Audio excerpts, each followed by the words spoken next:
नमस्कार. मी doctor Monali Hinge, homeopathy तज्ज्ञ, मन आणि होमिओपॅथी विथ डॉक्टर मोनाली या माहितीपूर्ण यूट्यूब चॅनल मालिकेमध्ये तुमचं मनःपूर्वक स्वागत करते. या मालिकेमध्ये आपण विविध आजार, त्यामागील संभाव्य भावनिक संघर्ष आणि जर्मन न्यू मेडिसिनच्या दृष्टिकोनातून मांडल्या जाणाऱ्या संकल्पना अगदी सोप्या भाषेमध्ये समजून घेणार आहोत. जर तुम्हालाही शरीर आणि मन यातील परस्पर संबंध समजून घ्यायचा असेल तर ह्या चॅनलला सबस्क्राईब करायला विसरू नका. आज आपण GNMच्या दृष्टिकोनातून एका नवीन आजाराबद्दल समजून घेणार आहोत. तुम्हालाही थायरॉईड आहे का? औषधे वर्षानुवर्षे घेता आहेत तरीही फरक जाणवत नाही का? मग हा व्हिडिओ तुमच्यासाठीच आहे. व्हिडिओ शेवटपर्यंत नक्की पहा, कारण आपण या व्हिडिओमध्ये हायपरथायरॉइडिझम आणि हायपोथायरॉइडिझम यामागील संभाव्य भावनिक संघर्ष जर्मन न्यू मेडिसिनच्या दृष्टिकोनातून समजून घेणार आहोत. सर्वात आधी आपण थायरॉईड कुठे असते ते बघूया.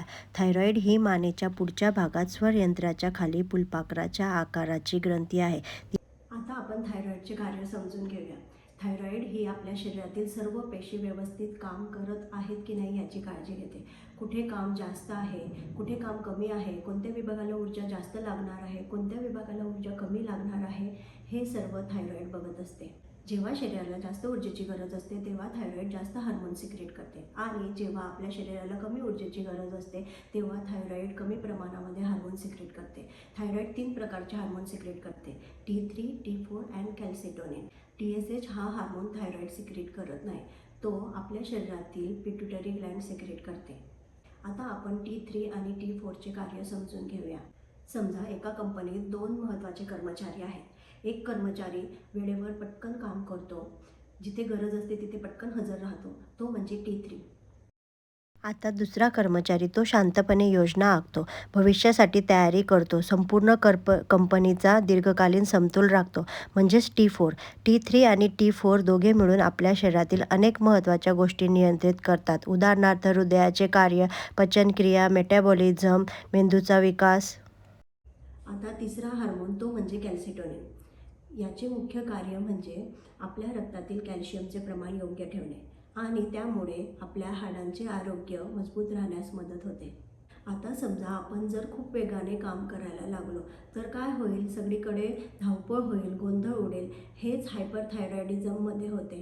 थायरॉईड ग्लँड T3 आणि T4 वेगाने प्रोड्यूस करायला लागते. त्यामुळे शरीराची धडधड वाढते, वजन कमी होते, खूप घाम येतो, उष्णता सहन न होणे, झोप कमी लागणे, चिडचिड होणे, अस्वस्थता वाटणे अशी लक्षणे दिसू शकतात. आणि या उलट आपण जर खूप हळूहळू काम करू लागलो तर वेग कमी होतो.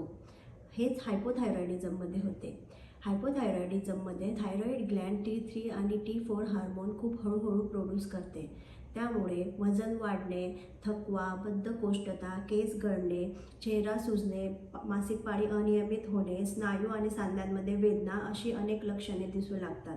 आता एक मोठा प्रश्न, थायरॉईडला कसे कळते की कधी हार्मोन वाढवायचे आणि कधी कमी करायचे? या संपूर्ण प्रक्रियेमागे 3 महत्त्वाचे अवयव आहेत: हायपोथॅलॅमस, पिट्युटरी आणि थायरॉईड. हे तिघं एकमेकांच्या संपर्कात राहून हे कार्य सांभाळतात. सर्वात आधी हायपोथॅलॅमस हा पिट्युटरीला संदेश पाठवतो की TSH प्रोड्यूस कर. नंतर TSH हा थायरॉईडला संदेश पाठवतो की T3, T4 प्रोड्यूस कर. नंतर थायरॉईड आयोडीनच्या मदतीने T3 आणि T4 प्रोड्यूस कर आणि ते रक्तामध्ये सोडते आणि हे हार्मोन्स शरीरात जाऊन आपापलं कार्य करतात. आता प्रश्न पडतो की जर थायरॉईड असंच हार्मोन प्रोड्यूस करत राहिली तर समतोल बिघडेल ना? म्हणूनच आपल्या शरीरामध्ये अतिशय सुंदर यंत्रणा तयार केली आहे. तिला आपण निगेटिव्ह फीडबॅक सिस्टीम असे म्हणतो. समजा थायरॉईडने आधीच पुरेसे T3 आणि T4 प्रोड्यूस केले आहे तर हे हार्मोन हायपोथॅलॅमस आणि पिट्युटरीला संदेश पाठवतात की TSH कमी कर. मग पिट्युटरी TSH कमी करते आणि शरीरातील पुन्हा संतुलन सुरळीत होते. म्हणून हा एक नियम कायम लक्षात ठेवा: जेव्हा T3, T4 वाढतो तेव्हा TSH कमी होतो आणि जेव्हा T3, T4 कमी होतो तेव्हा TSH वाढतो. आतापर्यंत आपण थायरॉईडचे कार्य समजून घेतले. आता आपण GNM नुसार भावनिक संघर्ष पाहूया. थायरॉईड ग्लँडचा संबंध हा मॉर्सल कन्फ्लिक्टशी केला जातो. मॉर्सल म्हणजे फक्त अन्नाचा घास नाही. मॉर्सल म्हणजे एखादी संधी, पद, नोकरी, व्यवसाय, पैसा किंवा जीवनातील एखादी महत्त्वाची गोष्ट. परंतु इथे एक महत्त्वाचा प्रश्न, थायरॉईड ग्लॅन्डचा संबंध हा फक्त संधी मिळाली नाही म्हणून नसतो, तर ती वेळेत मिळाली नाही हा आहे. वेळ खूप महत्त्वाची आहे. JNM-नुसार थायरॉईडचे 2 भाग मानले जातात, उजवा भाग आणि डावा भाग. पूर्वी शरीराच्या विकासाच्या सुरुवातीच्या काळात हा संबंध अन्नमार्गाशी होता. अन्नमार्गाला जशा 2 बाजू असतात, एक बाजू जी अन्न घेण्यासाठी आणि दुसरी बाजू अनावश्यक गोष्टी काढण्यासाठी, तसाच हा संबंध उजवा भाग म्हणजे इनगोईंग मॉर्सल आणि डावा भाग म्हणजे आउटगोईंग मॉर्सल असा मानला जातो. उजव्या भागासाठी इनगोईंग मॉर्सल म्हणजेच मला काहीतरी मिळवायचे होते परंतु ते मी वेळेत मिळवू शकलो नाही, जसं की नोकरीची संधी हातची जाणे, बढती न मिळणे, एखादे घर वेळेत विकत न घेता येणे, व्यवसायातील संधी निघून जाणे. आणि डाव्या भागासाठी आउटगोईंग मॉर्सल म्हणजेच मला एखादी गोष्ट संपवायची होती किंवा तिच्यातून बाहेर पडायचे होते पण मी ते वेळेत करू शकलो नाही, अशा भावनेशी जोडला जातो.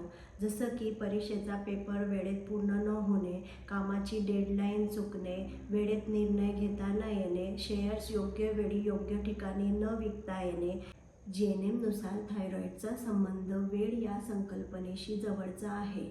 थायरॉईडला आपल्या शरीरातील जैविक घड्याळ असेही म्हणता येईल, कारण ती अनेक गोष्टींवर परिणाम करते, जसं की झोप आणि जागे होण्याची वेळ, हार्मोन्सचे उत्पादन, शरीराचा वेग, पचनक्रिया, ऊर्जा वापरण्याची पद्धत. ही एक उदाहरण पाहूया.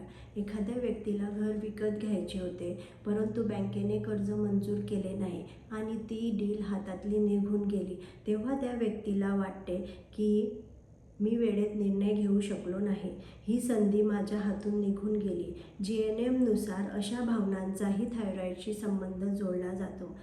जेव्हा व्यक्तीला सतत वाटते मी खूप स्लो आहे, माझ्याकडून काम वेळेत होत नाही, मी मागे पडत आहे, तेव्हा शरीर अधिक थायरॉईड हार्मोन्स प्रोड्यूस करते. म्हणजे व्यक्ती अधिक वेगाने काम करेल, अधिक ऊर्जा मिळेल आणि परिस्थितीशी जुळवून घेता येईल. JNM याला शरीराचा नॅचरल कंपन्सेशन मेकॅनिझम म्हणतात. आता JNM-मधील कन्फ्लिक्ट ॲक्टिव्ह फेज पाहूया. कन्फ्लिक्ट ॲक्टिव्ह फेजमध्ये जणू काही धोका अजून टळलेलाच नाही. रोज वेळेत पोहोचण्याची घाई करणे, मी खूप स्लो आहे, मला वेगाने जायला हवे असा ताण जर काही दिवस असेल तर काही हरकत नाही, परंतु हेच जर महिनोन्महिने चालू राहिले तर शरीरासाठी एक पॅटर्न बनतो. JNM-नुसार यालाच कन्फ्लिक्ट ॲक्टिव्ह फेज असे म्हणतो. आपलं शरीर खूप बुद्धिमान आहे, फक्त आजार निर्माण करत नाही तर स्वतःला बरे करण्यासाठीही प्रयत्न करत असते. JNM-नुसार जेव्हा एखादा संघर्ष संपतो, जसं की तुमची नोकरी सुरक्षित झाली, त्या काही चिंता होती ती कमी झाली किंवा संपली, किंवा ज्या गोष्टीसाठी तुम्ही धावपळ करत होता ती समस्या सुटली, तेव्हा शरीर हिलिंग फेजमध्ये प्रवेश करते. या काळात शरीर स्वतःच्या दुरुस्तीसाठी प्रयत्न करत असते. परंतु प्रत्येक वेळी हिलिंग फेज ही पूर्णपणे कंप्लीट होते असे नाही. समजा तुम्ही एका समस्येतून बाहेर आलात, 2 दिवस बरे वाटले, पुन्हा तोच ताण सुरू झाला, असं वारंवार होत राहिलं तर शरीर पूर्णपणे बरे होऊ शकत नाही. JNM-मध्ये या अवस्थेला हँगिंग हिलिंग असे म्हणतात. ना पूर्ण बरे वाटते ना पूर्ण आजार बरा होतो, दोन्हींच्या मध्ये अडकलेली अवस्था. जर संघर्ष वारंवार परत येत राहिला तर शरीराची दुरुस्ती प्रक्रिया पूर्ण होत नाही, ती खंडित होते.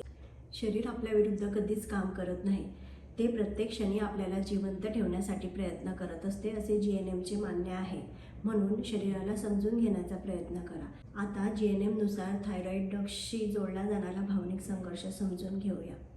थायरॉईड ड्रग्सशी रिलेटेड आजारांमध्ये महिलांमध्ये पॉवरलेस कन्फ्लिक्ट आणि पुरुषांमध्ये फ्रंटल फेअर कन्फ्लिक्ट असतो. पॉवरलेस कन्फ्लिक्ट म्हणजे मी काहीच करू शकत नाही, माझे हात बांधले गेले आहे, माझ्या हातात आता काहीच उरलेले नाही, अशी भावना अनेक परिस्थितींमध्ये निर्माण होऊ शकते. उदाहरणार्थ, घरातील निर्णय दुसरेच घेतात, कामाच्या ठिकाणी स्वतःचे मत मांडता येत नाही, स्वतःच्या आयुष्यावर स्वतःचा ताबा नाही असे वाटणे. JNM-नुसार अशा प्रकारच्या भावनिक संघर्षाचा परिणाम हा थायरॉईड डक्टवर होऊ शकतो.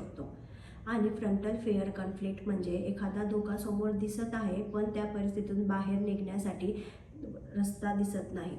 या व्हिडिओमध्ये आपण थायरॉईड ग्लॅन्ड आणि थायरॉईड ड्रग्सशी रिलेटेड कन्फ्लिक्ट पाहिले. जर हा व्हिडिओ तुम्हाला आवडला असेल तर लाईक करा, शेअर करा आणि मन आणि होमिओपॅथी विथ डॉक्टर मोनाली या यूट्यूब चॅनलला सबस्क्राईब करा. पुढच्या व्हिडिओमध्ये अशाच एका नवीन विषयासह भेटू. तोपर्यंत निरोगी राहा, आनंदी राहा आणि शरीरासोबत मनाचीही काळजी घ्या. धन्यवाद.